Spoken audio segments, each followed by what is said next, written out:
ओम शांति। 9/7/20 की वाणी है। मीठे बच्चे, जब समय मिले तो एकांत में बैठ विचार सागर मंथन करो। जो पॉइंट सुनते हो उसको रिवाइज करो।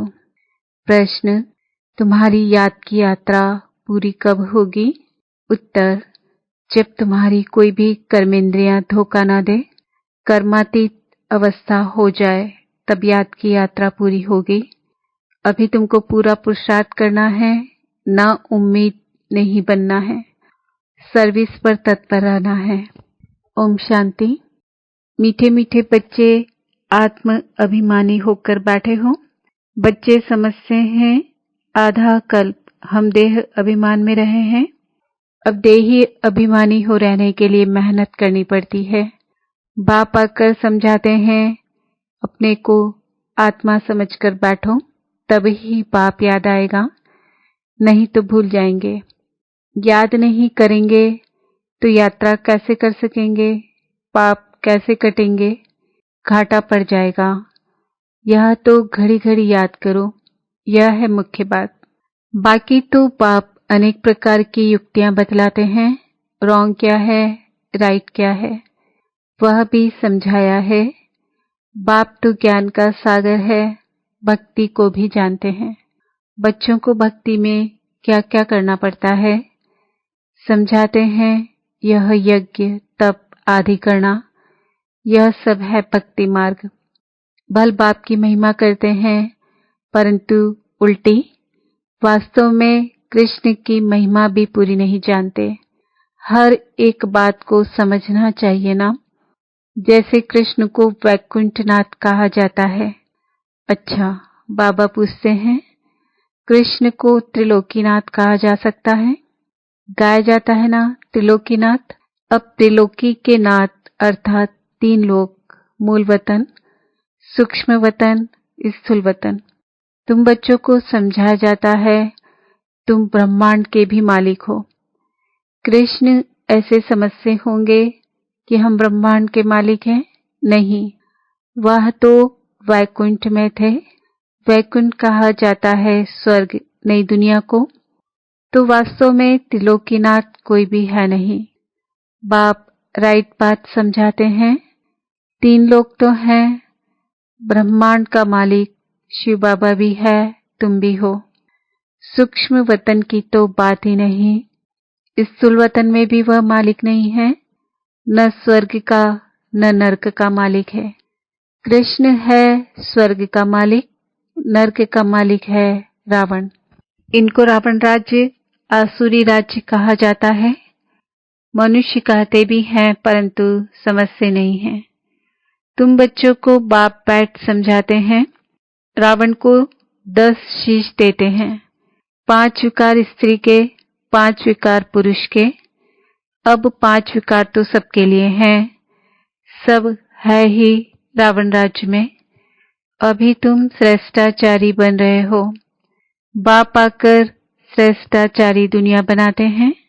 एकांत में बैठने से ऐसे ऐसे विचार सागर मंथन चलेगा। उस पढ़ाई के लिए भी स्टूडेंट एकांत में किताब ले जाकर पढ़ते हैं। तुमको किताब तो पढ़ने की दरकार नहीं। हाँ, तुम पॉइंट्स नोट करते हो, इसको फिर रिवाइज करना चाहिए। यह बड़ी गुह्य बातें हैं समझने की। बाप कहते हैं ना, आज तुमको गुह्य ते गुह्य नई नई पॉइंट समझाता हूँ। पारसपुरी के मालिक तो लक्ष्मी नारायण हैं। ऐसे भी नहीं कहेंगे कि विष्णु हैं। विष्णु को भी समझते नहीं हैं कि यही लक्ष्मी नारायण है। अभी तुम शॉर्ट में एम ऑब्जेक्ट समझाते हो। ब्रह्मा सरस्वती कोई आपस में मेल फीमेल नहीं है। यह तो प्रजापिता ब्रह्मा है ना। प्रजापिता ब्रह्मा को ग्रेट ग्रेट ग्रैंडफादर कह सकते हैं। शिव बाबा को सिर्फ बाबा ही कहेंगे, बाकी सब है ब्रदर्स। इतने सब ब्रह्मा के बच्चे हैं।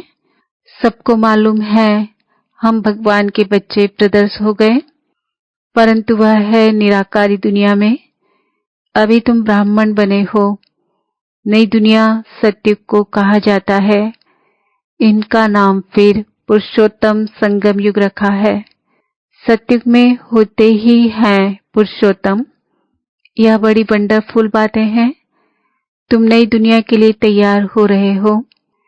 इस संगम युग पर ही तुम पुरुषोत्तम बनते हो। कहते भी हैं हम लक्ष्मी नारायण बनेंगे।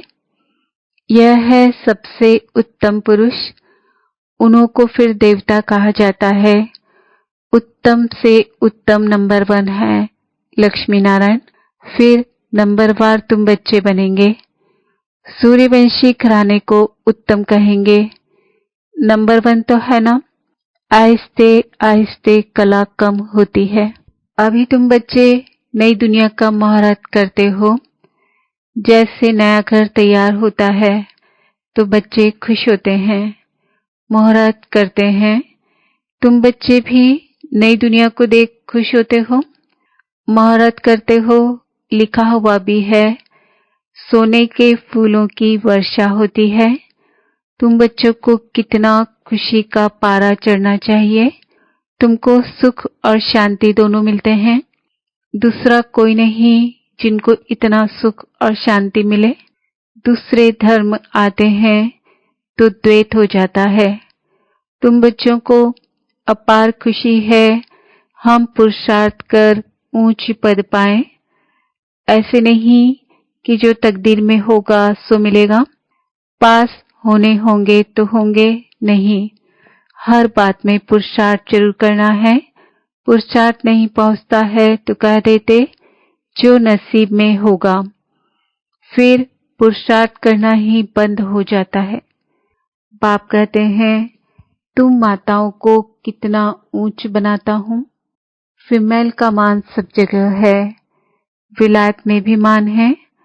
यहाँ बच्ची पैदा होती है तो उल्टी चारपाई कर देते हैं। दुनिया बिल्कुल ही डर्टी है। इस समय तुम बच्चे जानते हो भारत क्या था, अब क्या है। मनुष्य भूल गए हैं, सिर्फ शांति शांति मांगते रहते हैं। विश्व में शांति चाहते हैं।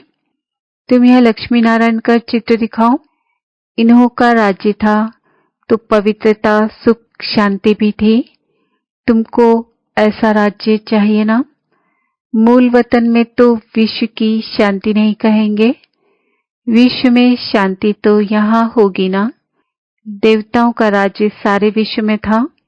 मूल वतन तो है आत्माओं की दुनिया।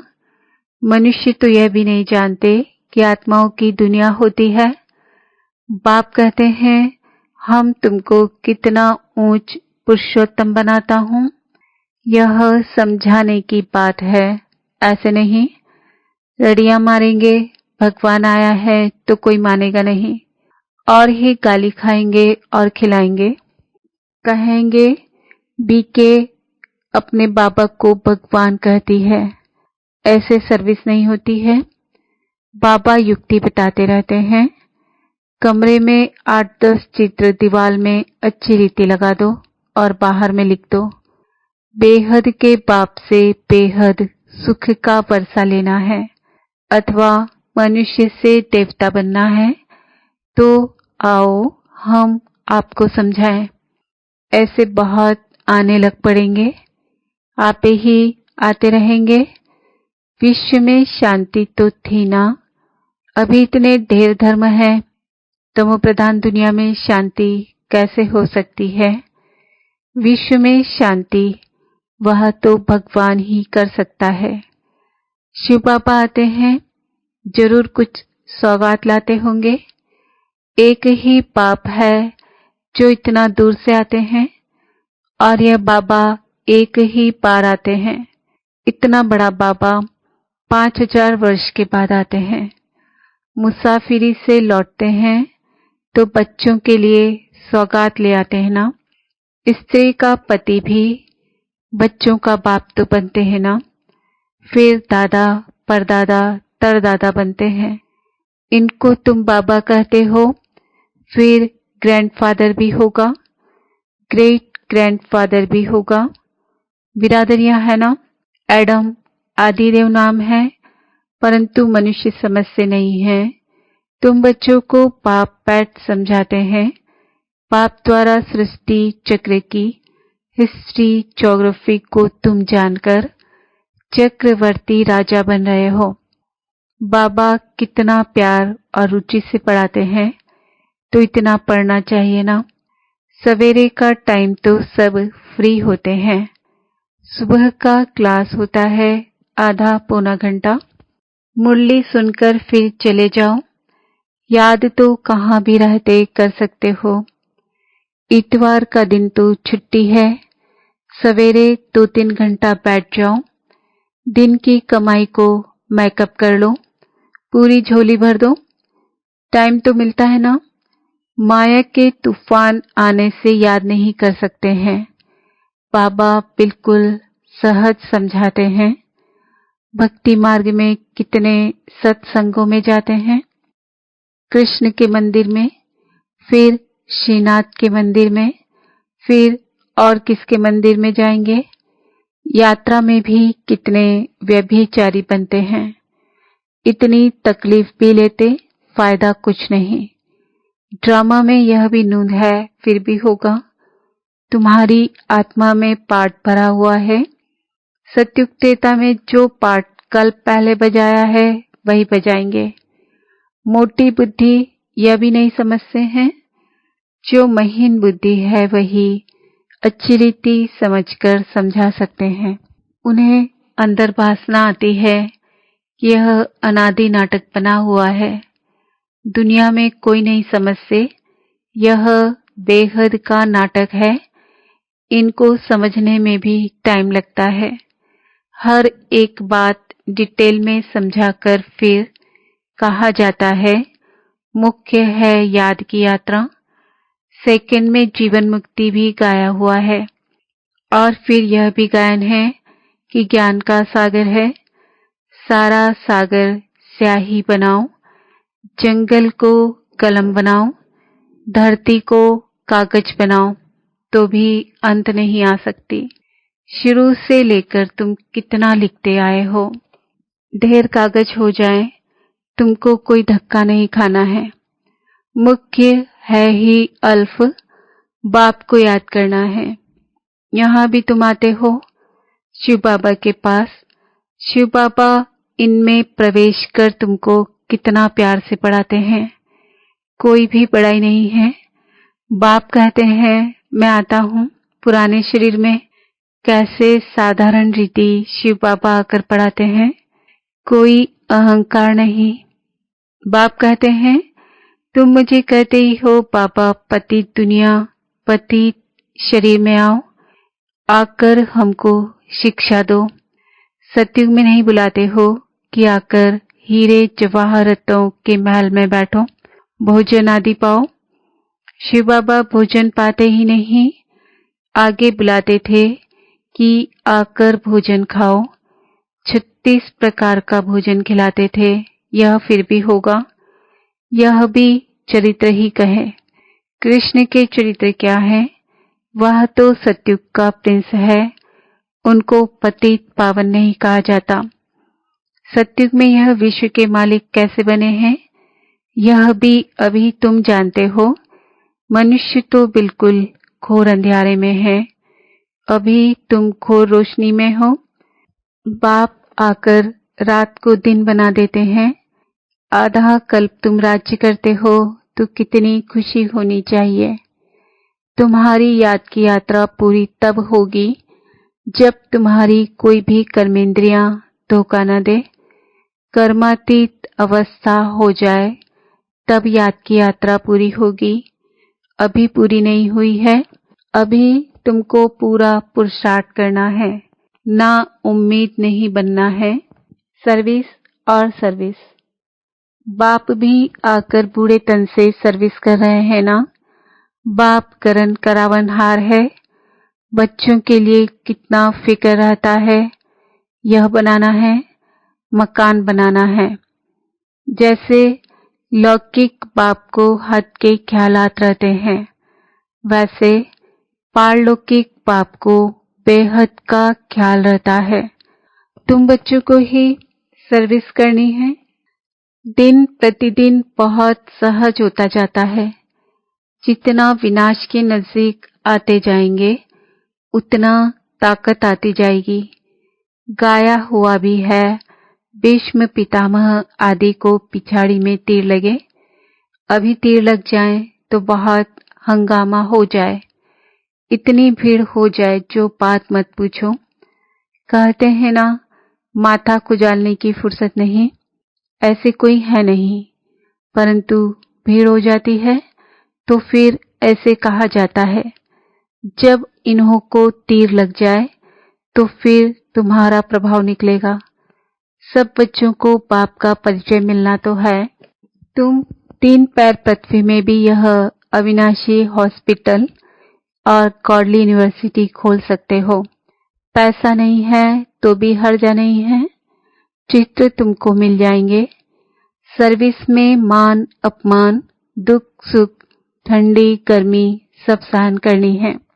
किसको हीरे जैसा बनाना कम बात है क्या?